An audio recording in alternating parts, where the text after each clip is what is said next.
Hilchos Pesulei Hamukdashin Perek Shneim Asar, the laws of disqualified sacrifices, chapter 12. This is another chapter talking about menachos, flower offerings, and how they can become disqualified.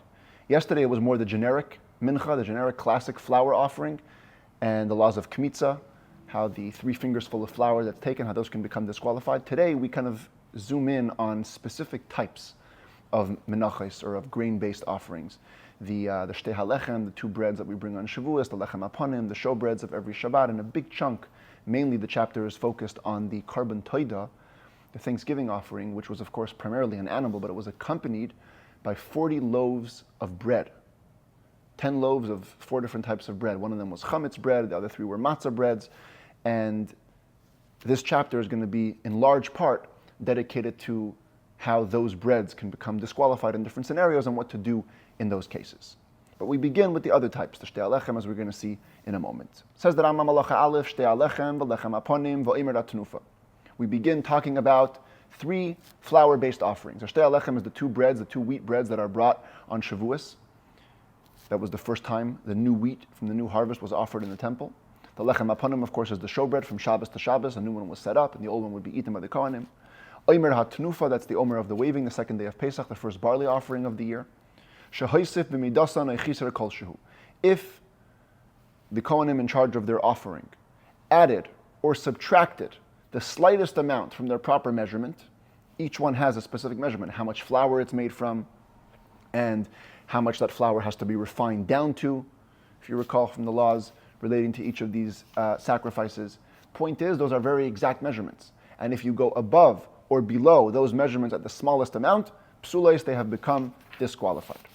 Halacha beis, chalois toida, the breads that would accompany the toida, the Thanksgiving offering, or the kikei nazir, and the wafers that accompany the Nazarites offering, shechasru, if their number was lacking. Ad shalei nizrak dam hazevach, if the number of breads went down. Before the blood of the actual sacrifice, the animal sacrifice at the center of the toida, or the center of the nazir's sacrifice. If the blood of that sacrifice was not yet sprinkled, psulin, then that makes the entire thing disqualified. If the bread is missing and the sacrificial procedure wasn't even completed yet, the whole thing is out. Misha nizrak dam hazevach, if they went down, if they became lacking, after the blood was sprinkled of the sacrifice, kshed, and they're kosher. Halacha gimel, going back to the shtei halechem, v'chein shtei halechem shechasru. If the 2 breads that were baked for Shavuos, if their measurement was lacking, not before they were formed, after they were formed, they went down in volume, ad shalei nizrak daman shel kvasim, before the blood of the sheep which accompany them. If it was before their blood was sprinkled, psulin, they're disqualified. Misha nizrak daman, if it happened after the blood was sprinkled, kshed, and they're kosher. Halacha daled v'chein shnei sdarim shechasru lechem aponim. The 2 rows of showbread, if they lacked in volume. If the lacking happened before the 2 spoons of frankincense, which we dealt with yesterday. Before those were offered, psulin, then all of it is disqualified. Misha huktaru, but once they were brought on the mizbeach, kshedim, if the volume of the lechem aponim goes down, they're kosher. Halacha hey aval hanesachim shechazru, but the libations, the accompanying flour, oil, and wine that comes along with every single animal sacrifice, if those were lacking in volume, bein misha karav azevach, bein ad shalei karav, whether before or after the offering was offered, kshedim, they're kosher, v'yavin nesachim achedim l'maleson, you simply bring more to supplement the missing amount of nesachim. Halacha vav, nesachim shekadshu bikli sharis. If the libations, the accompanying libations, were already sanctified by putting them in a holy vessel. V'nifsal hazevach, and then something happened to the sacrifice which they were accompanying to make it disqualified. Im nifsal b'shchita, if it was a problem in the slaughtering, mostly the focus of chapter 1 of these laws, all the possible things that can go wrong in shchita. If one of the possible things in shchita went wrong, even though the libations are sitting in a holy vessel, they never became holy enough to become offered because the whole sacrifice never got off the ground. It wasn't even slaughtered properly. Nifsal nikabala ve'ilach, but if it became disqualified after the slaughtering, from the point of receiving the blood and onwards, at that point, there's already takeoff. The sacrifice already began, the procedure already began happening. And so, at that point, the fact that the libations are sitting in the vessel makes them holy enough to be required to be offered on the Mizbeach. And they're now in a quasi-state of holiness, so we'll soon see what to do in a second. Because the libations only become holy with the status of being offered when the sacrifice is slaughtered properly. And what do you do with these libations? They cannot be accompanying this offering because the offering has become disqualified. So the Rambam says, look around, quickly the temple courtyard. If there was another offering being slaughtered at that time, they should bring them with that sacrifice. If there was no other sacrifice being sacrificed at the moment, you simply treat the libations as if they themselves became disqualified by being kept overnight in the temple. And they should be burnt. So basically, you burn them. When is this law stated? A communal sacrifice. Because the communal sacrifice are handed over to the intent of the court, and the court stipulates that in these cases, such shall be done with the libations. But if it's an individual sacrifice, you can't just hop around. If your nesachim became disqualified, you can't look around and say, hey, you're also bringing a sacrifice. Oh, let me join you. Even if it's literally slaughtered at that moment. One individual cannot join another individual. The communal can join any sacrifice. That's part of the court stipulations. But an individual cannot join up with another individual. You actually leave them till they stay overnight in a holy state, then they actually have to be burnt. In general, if the problem of a sacrifice is that it's been offered with the wrong intent, you didn't offer, if it was a burnt offering, you didn't offer it with thinking about that it's being a burnt offering. You thought it's going to be a peace offering or whatever it is. In this case, that's a problem not in the sacrificial procedure, it's a problem in the intent, so the libations that were supposed to accompany that sacrifice could be offered. Halacha ches, vlad toida utmurasa. We're going to deal now, jumping to a Thanksgiving offering. Thanksgiving offering is consecrated, it becomes pregnant, and it has a baby. What do you do with the baby? The baby is somewhat of an extension of the mom's holiness. Tmurasa is tmura. We're going to have again a whole set of laws on this at the end of the next book, but it basically is the rule of exchange. When you have a sacrifice that's holy, you cannot exchange it with another animal. If you do, Torah says that the exchange is effective and both animals become holy. It's a penalty. So let's say you did that with a taida. You had an animal. This animal is meant to be brought as a Thanksgiving offering. You say, you know what, I don't like it, I want to give another animal. You did tmura, your tmura was effective, and the second animal now also becomes holy. This is called the tmuras taida. It's the exchange of the Thanksgiving offering. So also an extension somewhat of the holiness of the original taida. So what do you do with the baby? What do you do with the exchange?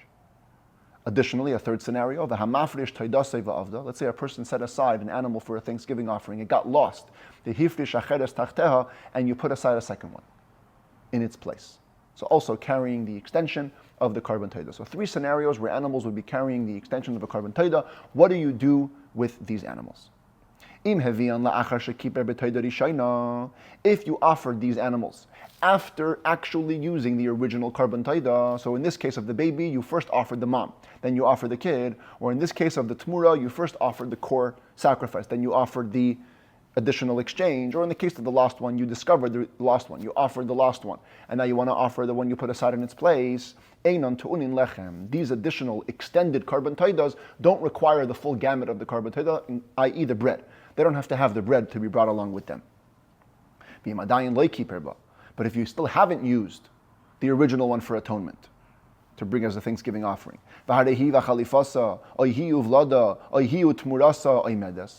instead, both animals are there. It and the one you put aside for it after it got lost, or it and its baby, or it and its exchange are all standing, and you want to know what to do. We're going to tell you both of them require to have the breads of the carbon taida brought with them. So what do we have now? We have three scenarios: baby, exchange, and put aside in case of loss. In all three cases, the Rambam is saying that there's a difference whether it was before you used the first animal or after. Before you use the first animal, and both animals are there, both require bread. Afterwards, the second one doesn't require bread. It says the Rambam, when do I say that differentiation? If I had expressed the promise to bring a Thanksgiving offering using the formulation of neder. Remember, there's two ways to bring a voluntary offering: neder and nedava. Neder is where you take upon the obligation upon yourself. Harei alai. I take upon myself to bring X, Y, and Z. Nedava is where you say harei zu. You point to the animal, you say, this is going to be holy. So the obligation devolves on the animal, not so much on you. It says the Rambam, this differentiation that we're making, that we're saying the only thing that matters is if it's before you've used the animal or not, that's only benoider taida. That's only if it was expressed as a neder. Avol toidas nedava. But if the Thanksgiving offering was being brought as a voluntary nedava, where you said harei zu, then the line we're going to draw is not whether it's before or after you use the animal. The line we're going to draw is between the cases. Chalifaso tmurasa, in cases 2 and 3, where you put one aside because of the loss or because of the exchange, to unin lechem. Those are always going to require bread, whether or not you use the first one or not. Uvlada einay ton lechem, and the baby will never require bread, bein lifnei kapara, bein la'achar kapara, whether or not you already atone yourself with the animal. And it makes sense, because in the second and third case, since the obligation devolved upon the animal, so the exchange of the animal, or the animal you put aside instead of the animal because it got lost, is basically like the animal. So all the rules apply to it. But in the case of the baby is a separate concept. The holiness devolved on the animal as it was not pregnant. Now it becomes pregnant with a baby. That baby doesn't require bread like a regular taida. Halacha tes. Hifrish taidasei v'avda, v'hifrish acheres tachteha v'avda. We're going to be dealing with 3 animals. A person puts aside a carbon taida, it gets lost. He puts aside a second carbon taida instead of it, it gets lost. V'hifrish acheres tachteha, and he puts a third animal aside. V'nimtzu harishaynes v'harishlosh tanaim this. You find the first ones, and now you have 3 animals standing. All were put aside for a carbon taida. What do you do with them? Says the Rambam, Niskapre Barishayna. If you use the first one as your main atonement, your main way of fulfilling the obligation, then Shniya Eina Tu'una Lechem. The second one doesn't require to have bread with it. Shlishi is Tu'una Lechem, but the third one does require bread to be brought with it. And that's because the second animal is directly linked to the first one, and therefore once you're using the first one, second one goes free. But the third one is not linked to the first one. They have no connection, because it was only brought because the second one got lost. And therefore, now that you've found them all, the third one requires to have bread on its own as though it was a new carbon taida. Same thing in the opposite scenario. Niskapre bashlishis, if you use the third one. Shniya, the second one which is associated to it, eina tu'una lechem, doesn't require bread. Rishayna, the first one which is far back and doesn't have a connection, tu'una lechem requires bread. Niskapre boim tzoyis, if you use the middle one, shtei and einon tu'unes lechem, neither one requires to have bread right with it because they're both right next to it and they're both being covered by the second one's bread. Halacha yud, hamafrish mois l'toidasoi v'avdu. A person puts aside money for his carbon taida and they get lost. V'hifrish mois acheres tachtein. So he puts aside other money. V'lo he speak likach bahen taida at shenimtzu mois harishaynos. He doesn't have a chance to use the money yet. And he finds the first money. Now he has 2 piles of money, both dedicated to carbon taida. Yavi me'elu ume'elu taida balachma. Combine the money. Bring from the combined proceeds 1 taida with bread. V'hashar yavi bahen taida ve'ena tu'una lechem. And with the rest of the money, bring a second carbon taida with no bread. Doesn't need bread, avol tu'una nesachem, but it has to have regular libations. V'chein, similarly, hamafrish taida sevavda. Person puts aside an actual animal for a carbon taida and it gets lost. V'hifrish moyes tachta, so then he puts aside money to buy a new one. Instead of it, v'achar kach nimtzas, then the animal is found. So now you have an animal and you have money. Yavi b'moyes taida b'leilechem. So the animal itself obviously is a carbon taida with bread. The money should be used to be buying a taida with no bread. V'chein amafrish mois, opposite case. You first put aside money, l'taidasai, v'avdu, and they got lost. V'hifrish taida tachtein, so you put aside an actual animal instead of the money. V'achar kach nimtza mois, then you found the money. Yavi min amois taida v'lachma, so the money is the original thing, so you use that to buy a carbon taida with bread. V'zu ha-taida ha'achreina tikra b'lei lechem, and this new animal that you put aside should be brought as a taida with no bread. Halacha gid aleph ha'emer, a person says, harei zu taida v'harei zeh lachma. Here, this is the taida, and this is its bread. You actually pointed to an animal and bread, and you said, this is the taida, this is the bread. So the holiness now devolved on those objects. Avad halechem, if the bread got lost, mevi lechem acher, you have to bring another bread still. Even though usually, when we point to an object and we say, you're the holy one, if it gets lost, you don't have to replace it. Here, as we're going to see in a minute, the bread is directly contingent on the animal. So as long as the animal is still extant, the fact that the bread got lost doesn't change your obligation. On the other hand, of the hataida, if the animal was lost, you don't have to replace it. Because the bread is dragged after the actual animal. So even if the bread is lost but the animal is there, you have to bring the bread. But if the animal is lost, even if the bread is there, the animal isn't dependent on the bread, and so therefore the animal's obligation has become exempted. A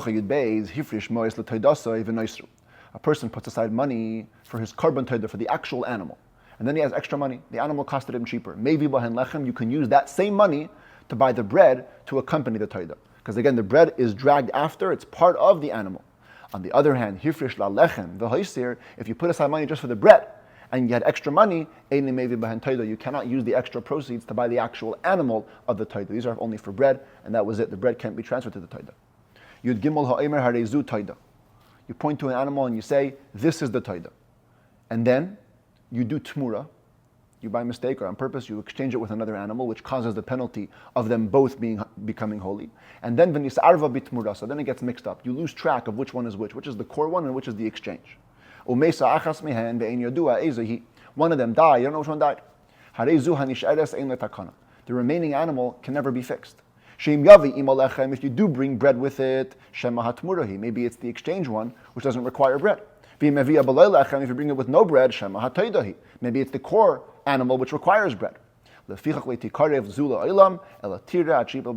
you cannot bring this animal ever. You have to leave it to the graze in the zoo till it gets a blemish, and then you just redeem it, like you do with typical doubtful sacrifices, as we discussed a couple of days before. Halacha yudalid toida shenifrisa chala mechaliseha.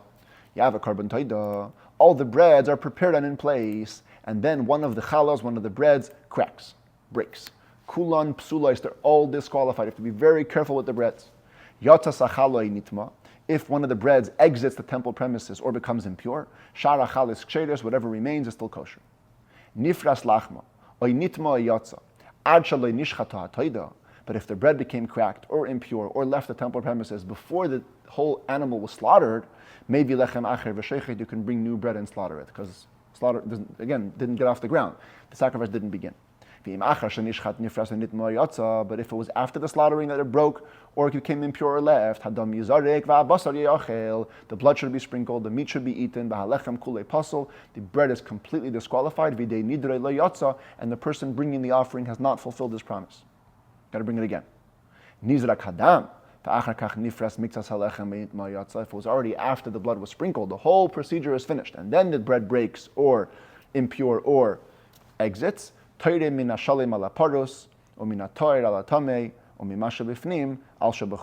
can simply give the Kohen, because there were 40 loaves, and one loaf of each type of bread was given to the Kohen. So you simply, Torah is like separate truma. You take one of the whole loaves and you have in mind the broken one, or you take one of the pure loaves and you have in mind the impure one. You take one of the ones that are still inside, have in mind the one that exited, and you give it to the Kohen and you're all good. Halacha tezvav, toida shenishchata al shmeinim chalis. You're supposed to slaughter a carbon toida with 40 breads. You slaughtered it for 80 breads. Even though you would think, there's more, it's great. Sometimes more is less. We don't say that 40 out of the 80 became holy. Nothing becomes holy. If he said, I have 80 loaves here, I want to make 40 holy out of 80, you can do that, pull out 40 from the pile, and then pick up one of each category for the Kohen, and the other 40 simply are redeemed and go out to be redeemed to mundane, and they're not holy at all. A person slaughters the carbon taida, but the bread was still outside the wall of Beis Page, which according to many is the wall that surrounded the Temple Mount. The bread did not become holy at all. But if it was further in, past Beis Pagi, but it wasn't yet in the temple courtyard, the bread has become holy, even though it's not inside the temple grounds. You slaughtered the carbon taida while the bread had not yet crusted in the oven. And even if they all crusted, except for one, the bread hasn't become holy. It has to be fully baked bread by the time you offer the sacrifice. A person slaughters the carbon taida, and the carbon taida became disqualified during the shchita, not because of a problem in the slaughtering, but because of a problem in the intent. There was an improper intent relating to the time frame of eating, or the place of eating, which, by the way, is a little bit of a preview to tomorrow's chapter and the next couple of chapters, where we're going to be talking extensively about these laws of intent and what you have to be thinking about and how you can disqualify a sacrifice with intent. So without getting into too much detail, let's just suffice it to say that you had an improper thought relating to when you were going to eat the sacrifice or where you were going to eat it, and that's what disqualified the Korban Toida, Kadash Halechem, the bread has become holy because nothing intrinsically, inherently in the act became disqualified. And Im says, but if the animal was discovered to have a blemish, or a mortal wound, or you had slaughtered it with improper intent, in other words, for the wrong sacrifice, you thought it was a burnt offering instead of a thanksgiving offering, like Kadash Halechem, the bread hasn't become holy at all. And the same laws, all that we said, Thanksgiving offering with its bread applies to the Nazarite's ram with its bread, even though it's less than 40 loaves, it's only 20 loaves, but all of these laws that we just said apply over here as well to the Nazarite.